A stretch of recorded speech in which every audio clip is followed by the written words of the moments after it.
When you're listening to an album, it's really good, it's sounding great, you're really enjoying it and you're kind of like digging through.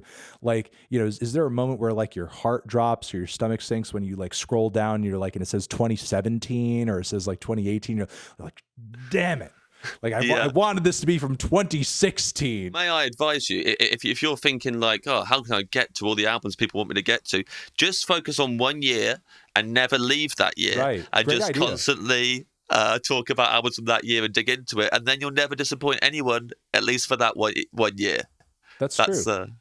Although I think apart from fans of BTS. Listen, if I ever do that, you better pray. I'm not doing 2016. Well, I'll give you some competition on it. I'll be the 2016 guy. The only reason I could even have this title is because I'm the only one doing it. As soon as an actual music reviewer did it, I'll be in trouble. Better hope I picked 2017. I would really appreciate it if you did. Yeah. Just please don't do 2016. So let me ask you a question. When you're listening to an album, it's really good, it's sounding great, you're really enjoying it and you're kind of like digging through. Is there a moment where like your heart drops or your stomach sinks when you like scroll down, you're like, and it says 2017 or it says like 2018, you're like, damn it. Like I wanted this to be from 2016, and then it's. Do you know what? I go through phases. Sometimes I am hoping it's from 2016 because I'm like, because it'd be like, this would be so great. I can do an episode on it on the podcast. Right. I could focus on it that way. That'd be really cool. And other times I'm like, please don't be from 2016. Just be from another year, and I can just. So I go through stages of like sometimes hoping it is from that year. Sometimes friends will contact me, and they'll say, "There's this album from 2016 I've heard. It's amazing. You've got to check it out." Mm-hmm. And I always think, well, I'll have heard of it. And if they say the name and I haven't heard of it, a part of me, when I go on to listen to it on the internet, is hoping it's going to be bad, so that because I'm like, well, cool, I don't have to do anything. Yeah, so I still get that rush of excitement when I discover something, but sometimes when I'm scrolling down to see what year it's from, sometimes I'm hoping any other year but 2016. Yeah, and sometimes I'm hoping for it. I tell you when I'm hoping for it is when it's filling a gap that I haven't filled yet. When it's something that doesn't sound like anything else from that year, and I go, I would like to cover this genre, talk about that sort of stuff, then I hope it's from that year. Are there any albums like from those years or that time period that you're kind of like, well, it was recorded in 2016, and, yeah, it just didn't come out until 2017.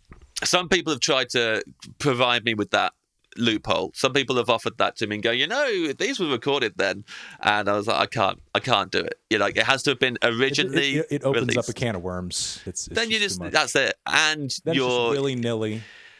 If you don't have rules, exactly, no one's going to respect. Without rules, there's chaos. Yeah. As long as I have rules and everyone knows what my clear rules are, I think that's fine. So when you start to break your own rules, that's when the whole thing will that'll be the end of it. Right. I was going to ask you maybe if you had a best year for music of all time, if you've ever like thought about that and you have a year that you would consider that. I'm still. I think the further I go into this, I'm even further away from that answer. Yeah. I was just kind of thinking about this whole process of like marking such things down as a result of like the recent. Retooling of the Rolling Stone top 500, songs of all time and their albums list as well.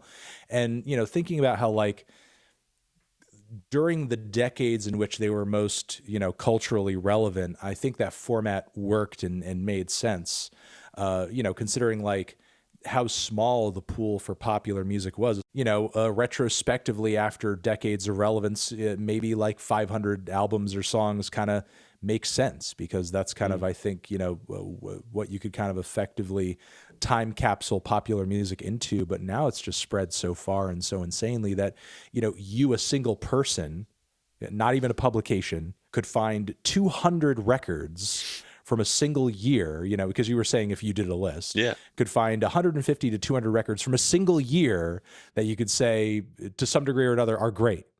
So, I think these kind of formats are very difficult to execute, especially now because of just how much there is out there and how much you could find if you're just willing to dig into it.